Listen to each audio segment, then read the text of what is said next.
Il existe certaines vérités en nutrition qui deviennent évidentes quand on comprend comment fonctionne le corps, le métabolisme, la glycémie et l'insuline. Mais pour la majorité des gens, c'est problématique parce qu'elles vont à l'encontre de tout ce qu'on vous raconte depuis de nombreuses années. Alors parfois, il suffit d'un simple déclic pour enfin débloquer les choses et c'est pour ça qu'aujourd'hui, on va discuter de 7 vérités nutritionnelles qui paraissent évidentes quand on comprend le fonctionnement du corps et du métabolisme. Je vois encore beaucoup de personnes qui sont bloquées dans leur perte de poids et parfois c'est pas un manque de volonté, c'est juste qu'elles suivent les mauvais conseils ou qu'elles n'ont pas les bonnes informations. Si tu es nouveau ou nouvelle ici, eh bien bienvenue, je m'appelle Mathilde, je suis coach en nutrition spécialisée dans l'alimentation cétogène et low carb. Je parle de l'approche de l'équilibre glycémique, de l'insuline, de ta santé métabolique, de la perte de poids saine et durable. Mon objectif, il est simple, c'est de démystifier la nutrition, un mythe à la fois, sans compliquer les choses inutilement. Alors, commençons tout de suite avec la vérité numéro 1, c'est que les flocons d'avoine ne sont pas un petit déjeuner sain pour la majorité des gens. Alors je sais que cette vérité-là, elle va déranger, elle va faire mal parce qu'il y a beaucoup de personnes qui adorent leurs flocons d'avoine le matin, sous forme de porridge notamment, parce que ils ont l'impression de faire un choix responsable et healthy. Ils mangent des flocons d'avoine à la place de manger des céréales industrielles. Mais en réalité, pour la plupart des gens, ça reste un bol de glucides à digestion rapide qui va faire exploser la glycémie. On vient nous vendre des flocons d'avoine comme un aliment riche en fibres, à libération lente, mais la majorité des gens consomment les flocons d'avoine de manière soit instantanée, soit des flocons d'avoine rapides, et même les flocons d'avoine complets peuvent faire monter ta glycémie très rapidement. Surtout lorsqu'ils ne sont pas accompagnés d'essais de protéines ou de lipides lors de votre petit déjeuner. Et non, une cuillère de graines de chia ou un peu de beurre de cacahuète, ça va pas suffire pour réellement stabiliser la glycémie. Ce qu'il faudrait, ce serait manger 30 à 50 grammes de protéines avec des flocons d'avoine et des lipides à côté. Donc soyons honnêtes, le matin au petit déjeuner, il y a quasiment personne qui le fait. Résultat, il y a un pic de glycémie automatique derrière. Il va y avoir évidemment un pic d'insuline en réponse à cette glycémie. Et puis vers 10h, 10h30, tu vas avoir le fameux coup de barre vu que ta glycémie va chuter. Alors oui, il existe des exceptions et certaines personnes peuvent consommer des flocons d'avoine. Par exemple, si tu es sportif de haut niveau, que tu es très actif avec une excellente stabilité et sensibilité à l'insuline, ça peut passer. Mais pour la majorité des personnes aujourd'hui qui sont sédentaires et qui veulent perdre du poids, les flocons d'avoine au petit déjeuner, c'est vraiment pas une bonne idée. La vérité numéro 2, c'est que les jus de fruits ne sont pas meilleurs que les sodas pour la santé. Et celle-là aussi, elle pique parce que souvent, on associe fruits à santé.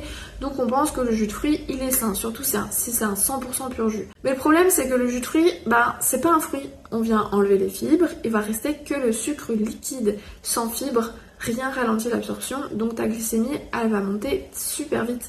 Et l'insuline aussi en réponse. Donc un verre de jus d'orange, c'est autant de sucre qu'un soda, et parfois même plus. Et le pire dans tout ça, c'est que le fructose, qui est issu des fruits, va directement dans le foie. Et si ton foie est déjà surchargé, avec une insuline élevée, de l'inflammation, de la graisse hépatique, le fructose va se transformer directement en graisse. Et c'est une des raisons de l'explosion de la stéatose hépatique et non plus de la stéatose alcoolique.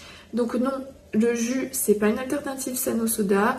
Et d'un point de vue métabolique, c'est vraiment pas ouf. La vérité numéro 3, c'est que le beurre, il est plus sain que la margarine. Alors, on nous a fait croire pendant des années que le beurre était mauvais parce que c'est un gras saturé.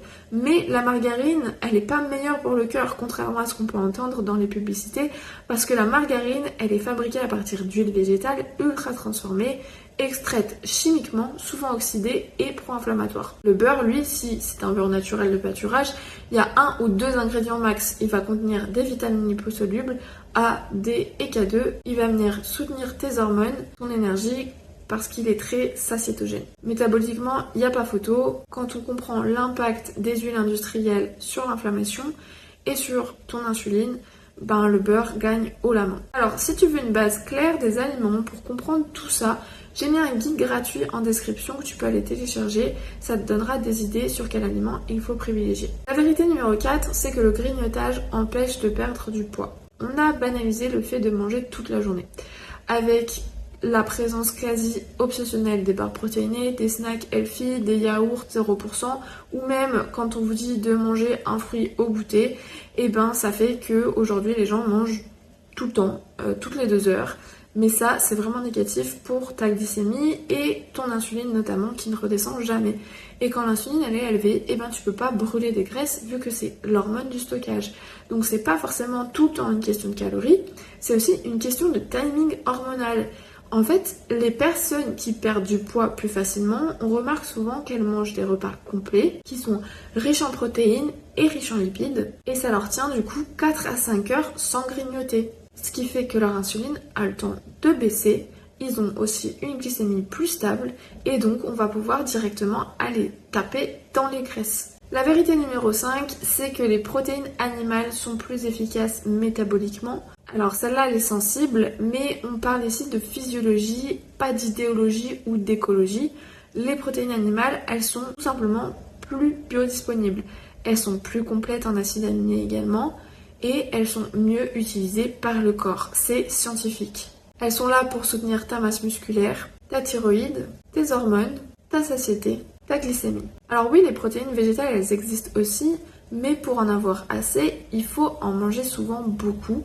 Et les protéines végétales sont tout le temps associées avec des glucides, et donc beaucoup de glucides et de calories avec.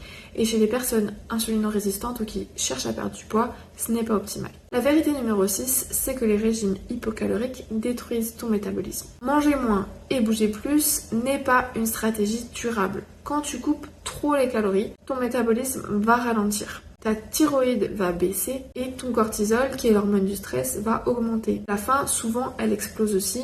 Ton muscle diminue, donc ton corps devient tout simplement meilleur pour stocker la graisse plutôt que de la brûler. Donc la perte de poids durable, elle passe plutôt par une régulation de ta glycémie, une régulation de ton insuline, une régulation de ta faim, avec suffisamment de protéines pour préserver ta masse musculaire. La vérité numéro 7, c'est que marcher est l'outil le plus puissant que la plupart des compléments alimentaires ne peuvent pas aider. Alors, les compléments peuvent aider, mais sache qu'une marche de 10 minutes après un repas est souvent plus efficace pour lisser ta glycémie. Marcher permet tout simplement au glucose d'entrer dans tes muscles sans dépendre de l'insuline. Résultat, tu vas avoir une meilleure sensibilité à l'insuline, moins de pics glycémiques après tes repas, moins de fringales au quotidien, et c'est super simple, c'est gratuit et ça fonctionne vraiment. Voilà les 7 vérités qui changent tout quand on comprend vraiment comment le métabolisme fonctionne. Si cette vidéo t'a parlé, t'a aidé, dis-le moi en commentaire et n'hésite pas à la partager à quelqu'un qui en aurait besoin. Si cette vidéo t'a aidé aussi à y voir plus clair et si tu veux vraiment comprendre ton métabolisme, perdre du poids sans te battre contre ton corps et retrouver une relation saine à la nourriture, sache que j'ai créé une formation complète qui s'appelle Keto Transformation. Tous les liens seront évidemment dans la barre de description. Merci d'avoir regardé, à bientôt pour une nouvelle vidéo.